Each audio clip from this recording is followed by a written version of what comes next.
Hello, my name is Andre Ward, and I'm the Associate Vice President of the David Rothenberg Center for Public Policy at the Fortune Society. Welcome to Both Sides of the Bars, a discussion-driven show that examines the legal system from various perspectives, including people most impacted by the system. We discuss critical questions about how the current system works, its intersections with social justice, and we highlight the efforts of everyone that are being involved. We ask you, the viewers, to spread the word about both sides of the bars by sharing your comments on Twitter at the Fortune SOC. Today's show is entitled The Art of the Arts and Advocacy, Why They Are So Important to the Criminal Legal System Reform. When we think about the arts, right, the creative arts in particular, drawing, painting, acting, writing, music, and more, are becoming a prime tool for the calling for an end to mass incarceration in the United States, the promoting of alternatives to incarceration, and the supporting of successful reentry after imprisonment. In this episode, we'll be talking with some artists and those who are deeply involved in advocacy work, ending mass incarceration through the arts. And that would be with Jamie Maleszka, who is the Director of Creative Arts at the Manhattan-based The Fortune Society, she'll be discussing the organization's writing and storytelling workshops. And she'll be joined by three artists. That's Russell Craig, Jenny Polak, and Laura Cerón Melo, who use their talents to amplify demands for social justice and community resistance to the prison industrial complex. Thank you so much for joining us today, everyone. Jamie and Russell, Jenny, and Lauren, how are you each feeling today? We're doing well. Thank you. Thank you for having us. Well, Thank you so much for joining. And we'll get right to it, right, Jamie? You have been working at the Fortune Society for several years now and leading the advocacy and arts work, right? Combination together, right? And so talk to us about some of that work, and then we'll jump into talking with a little bit with Russell, Jenny, and Lauren about the work that they're doing.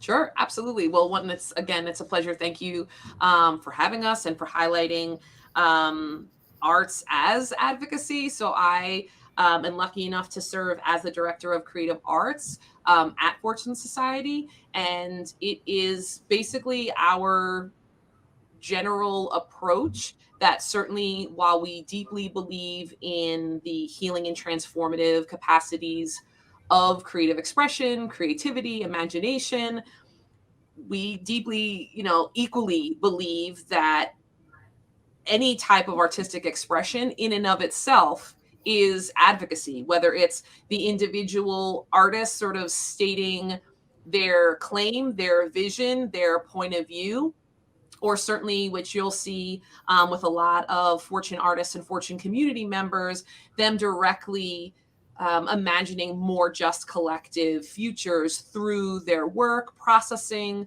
experiences that they have had.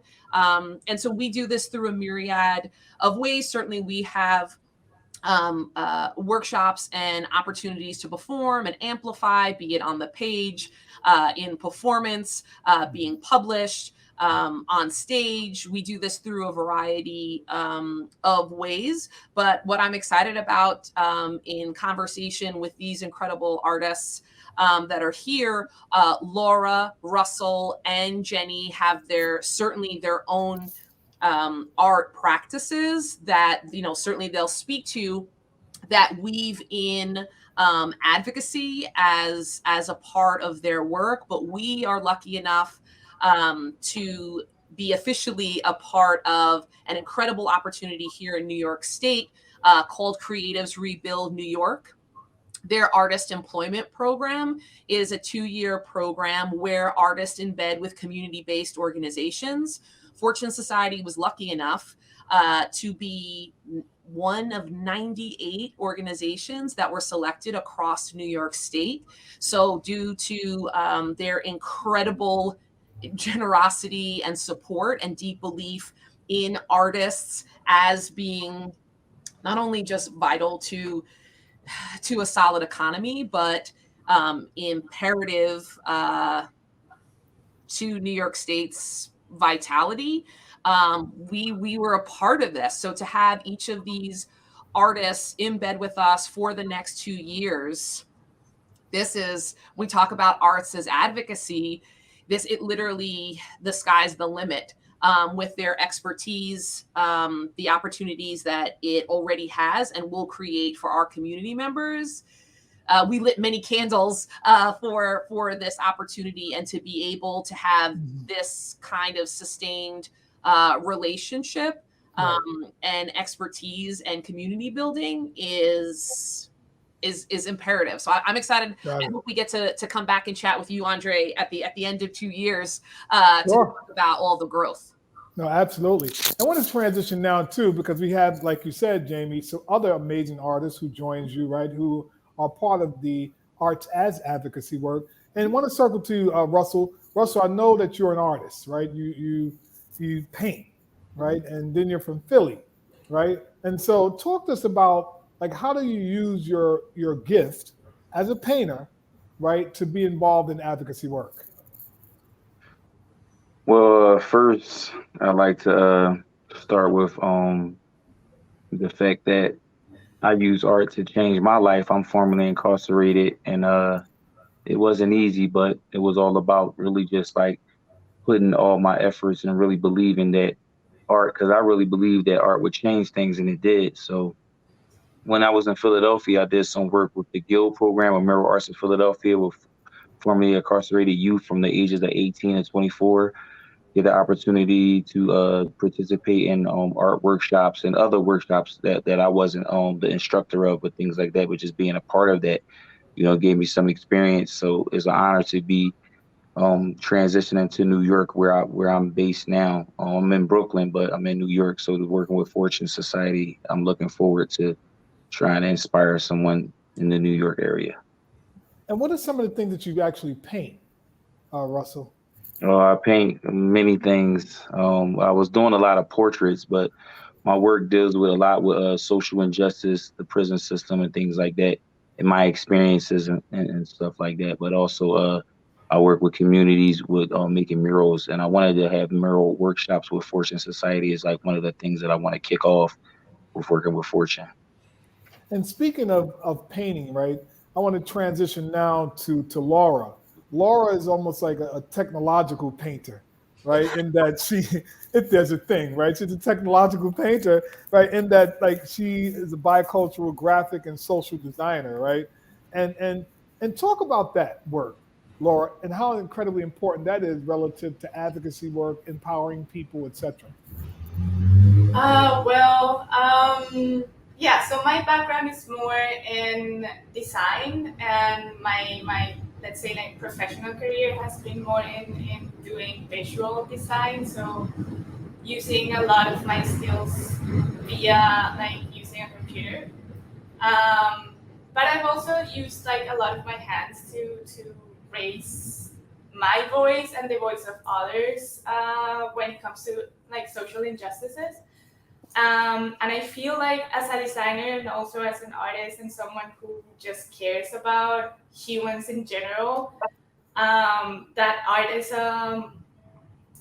a vehicle to talk to people who might not understand issues and make them accessible and invite people in to care and connect, like build bridges between different points of view.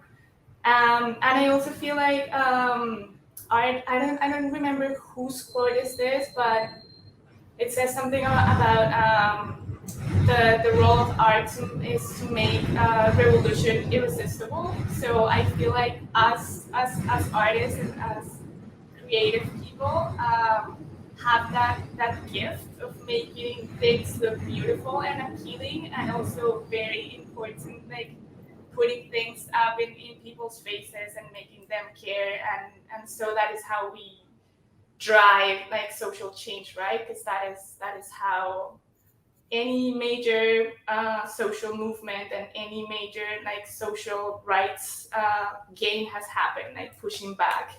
And art has always been part of the mix of like pushing for a more just and fair society everywhere. Absolutely. When you think about that, Laura, too, there's one author I read so many years ago that used the term theatrics of resistance, right? And this notion of using theatrics in whatever that art form is, it could be acting, it could be writing, it could be painting, as a means to resist oppressive situations and to change conditions. So it's certainly jives with what you're talking about, which makes me want to transition now to Jenny. Like Jenny, I know that you do this this site and community responsive artwork, and talk to us about what that is and how does that look and how does that look in the world?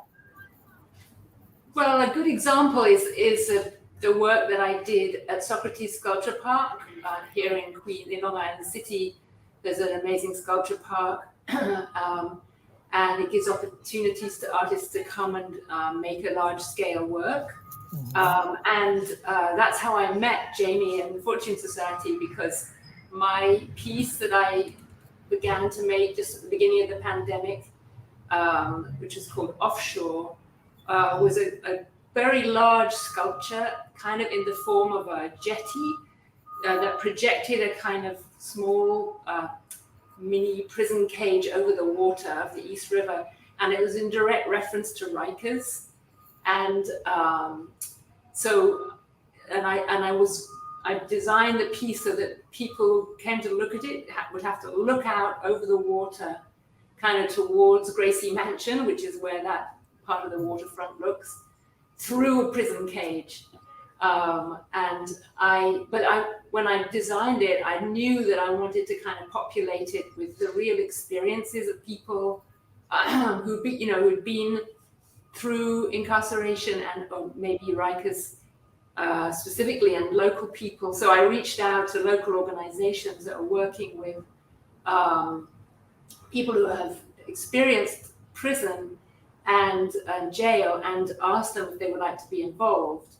And so this in the course of the several months that the work was on view, the writing from the writers at the Fortune Society was incorporated into the work in the form of these pennant flags, which I attached to the fence. So the fence became completely kind of obliterated with these brightly colored flags with messages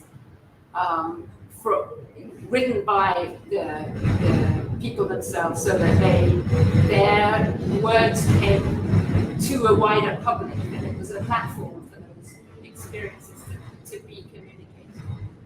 Yeah, Jen, I know you're fading just a little bit. I don't know if the door may be open or something, but I think it's powerful, right? That kind of expression, right, of art as advocacy to portray like what's happening on Rikers Island here in New York City in particular is really, really important. And Jamie, I want to turn back to you, because I know that the work that you're leading at Fortune in the arts as advocacy work is impacting many people. And you've done several things to demonstrate the power and impact of that. And talk about some of those things. I know you have MoMA and some other things you've been doing, and how might that be replicated throughout the country?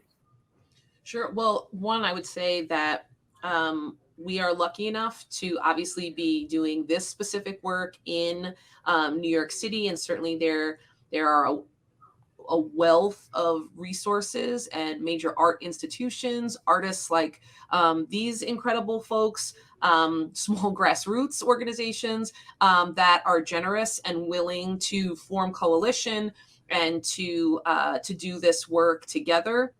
Certainly, MoMA PS1 is at the top of that list. We were able to do an on-site exhibition in the fall of last year. And what is MoMA, Jamie? What is MoMA?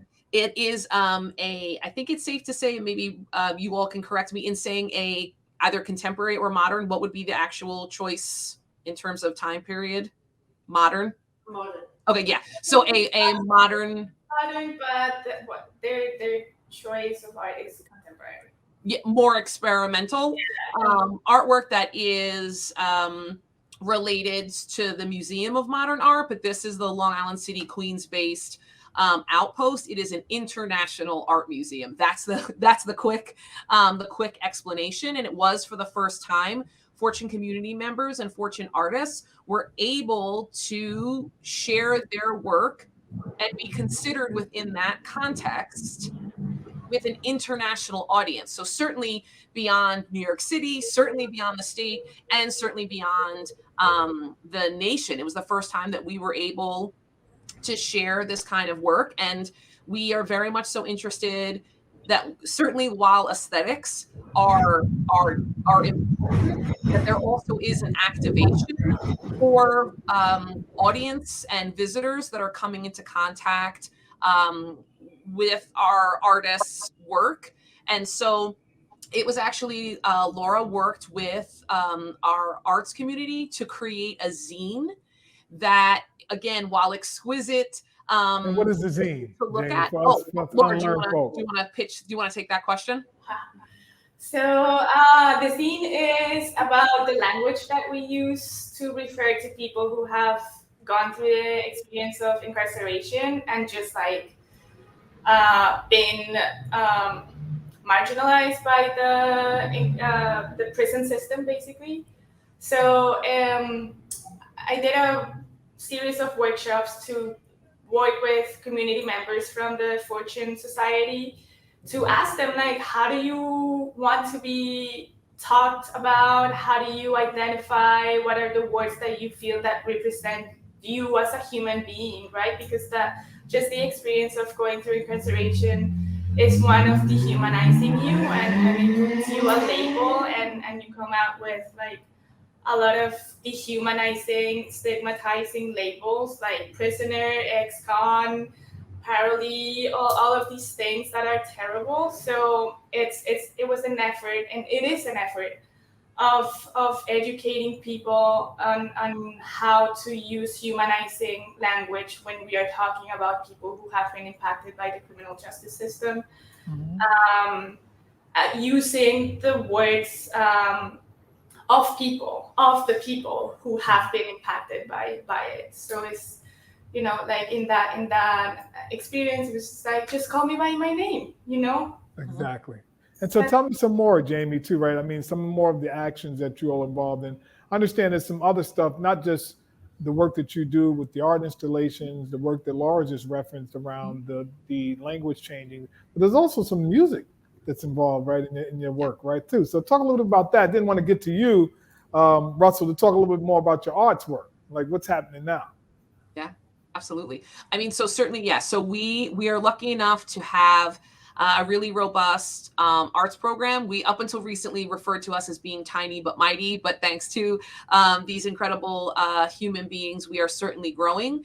Our music program is a huge part of that. We have an on-site studio where folks are able to record and then amplify their own work. We really seize every opportunity to not only perform and share work and share storytelling and experiences here within, you know, the four walls of the agency and our other locations, but to be out and in community in New York and beyond. And so we seize every opportunity to perform. So we've had, even most recently, we had our 9th annual Arts Festival. Jenny referenced Socrates Sculpture Park, which is on the waterfront in Long Island City. We've done things, as you mentioned, with MoMA PS1. It's actually thanks to Russell had his first New York solo show at Malin Gallery. And for in April for National Poetry Month, we were able to host a poetry reading, which, you know, it saw more than 25 poets and commentators performing. We had an audience of, I would say, upwards of 80 people. So this is, we carry the message. The artists love to say that they are, you know, full-time artists and full-time ambassadors. We carry the message and understand that within each person and each story contains multitudes, and that we are able, our aim is to upend the narratives that surround people with histories of incarceration, their family members. We want to make sure that it is the folks and it's the artists, as so often as Laura mentioned earlier, that lead the way and regarding any social movement, that Fortune artists have the support, the resources to be able to do that. Specifically, like someone like Russell, other artists like Jared Owens, that these are individuals that are at the forefront of their craft, and that they are a living example to any of our community members that it is possible that they too can be in the Brooklyn Museum. They too can be on an international and national stage, and be at the forefront of not only art as advocacy, but art in the art world, period. Got it. And Russell, right, as someone who is a painter that happens to be formerly incarcerated, and I'm intentionally saying that, right, because you're a painter first, right, who happens to be formerly incarcerated, not a formerly incarcerated painter. So as a painter, right, a self-taught one at that, right, who's formerly incarcerated, what did that feel like, right? You were presenting your stuff in a place that's significant. How did that make you feel, one? And number two, what does that communicate to you in your effort to begin to inspire others to do the same thing? Well, I first say I appreciate for you to recognize me as an artist, because that's what I'm working towards, to be viewed as an artist in more people's eye, instead of like coming from prison, because that's like, oh, the prison guy, the prison artist, like, that label, is kind of hard to shake, that stigma. But I appreciate that. But it don't bother me too much. I would say, like, with my art, it started well, as a kid, I was like a foster kid and stuff like that, way in the beginning. And then once I wound up in the prison system, I started to realize like that I needed to change things around. So I put like all my beliefs in that I could, take art and change my life and exit the prison system and never return. So I've been doing that successfully for like the last 9 years now. So not only do I like paint a thing, and then a lot of my paintings has to do with like the system, my experience and things like that, but also being like a living example. You had asked like, what am I up to now? Like right now I'm at Aspen, Colorado, have an art exhibit with Mylan Gallery. We have a gallery in Manhattan, but then also out here in Aspen. Got to show all my work deals with my prison experience and others that I know that went through this system. I donated a piece to the Aspen Museum that was auctioned off, and it was entitled "Nobody Was There," because when I was going through the prison system, nobody was there. But what don't kill you make you stronger. And after that, when I leave Aspen on the 12th and come back to New York, my focus will be on working on a piece that will be in the Christie's auction, top auction, and then the proceedings will go to Right of Return. I'm the co-founder of Right of Return, where we give formerly incarcerated artists grant $20,000, and Mylan Foundation donated money. So we're looking to give $50,000 to about 7 artists around the country that's formerly incarcerated. We've been doing it for 4 years, and those are just examples of like what the art can do. Raise other people up, use myself in this example, and we just gonna keep doing more and more and more. So when I get back, I can't wait to do the work that I got planned to do with the Fortune Society, and also make that work for Christie's. Absolutely. Love it that obviously you've created this organization, the work that you're doing there with artists that are formerly incarcerated. Can't stress enough, right? Artists first who are formerly incarcerated, right? And formerly incarcerated, I can't stress it enough, because your creativity leads, not the label, right? That's associated, right, with your experience. And so want to kind of close out, right? We never have enough time, folks, right? But we certainly will have, to Jamie's point earlier, we'll have you all back, right, to give us a 2-year kind of like review, right, and what happened, how things are going, etc. I want to just say, add, or rather ask Laura, like some things that you like to communicate, right? We are national, right, as on both sides of the bars. What would you like to share with our viewers around the importance of arts as advocacy in like a minute? Wait, is that for me? Yes. Anyone think it is? That's for you, Laura. I know a minute is never enough. We have to train. So sorry. Okay, so we'll go to you, Jamie, right? In a minute, right? What would you like to communicate to our viewers, right, around arts as advocacy and its importance? And how can people get in contact with you? Okay, so I'll do 2 of those things. One, I just want to say, in my understanding and my own personal journey, that certainly arts is healing, but it's also that art is possibilities. And so I think that is when we talk about advocacy and sort of not even necessarily reimagining, but imagining different and more humane ways to show up for each other.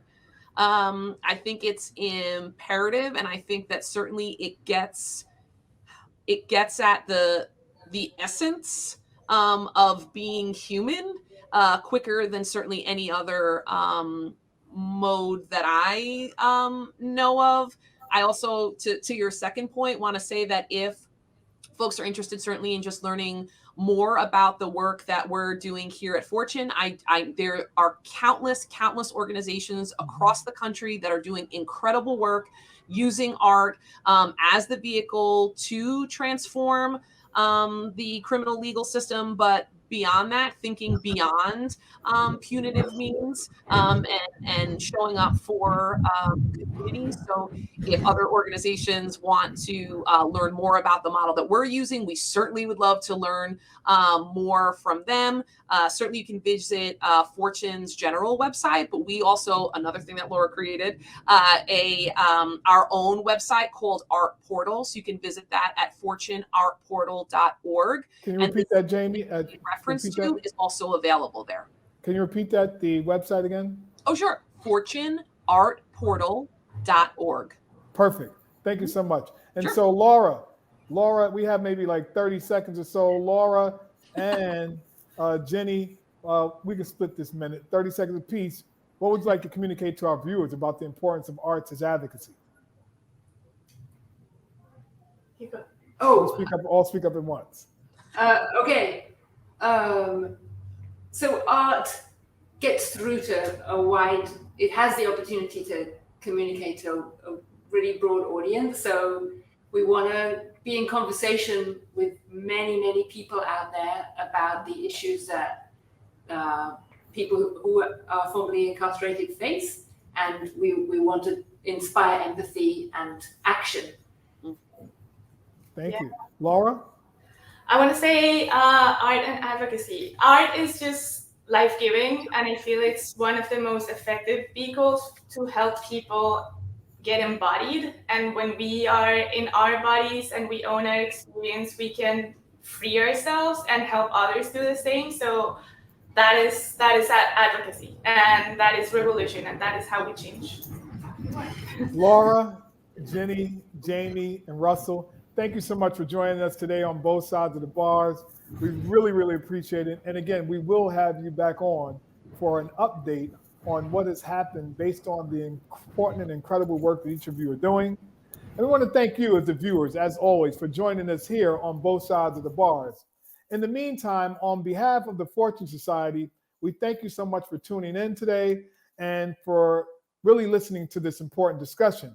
If you're interested in finding out more about the Fortune Society, please check us out on the web at www.fortunesociety.org. That's www.fortunesociety.org.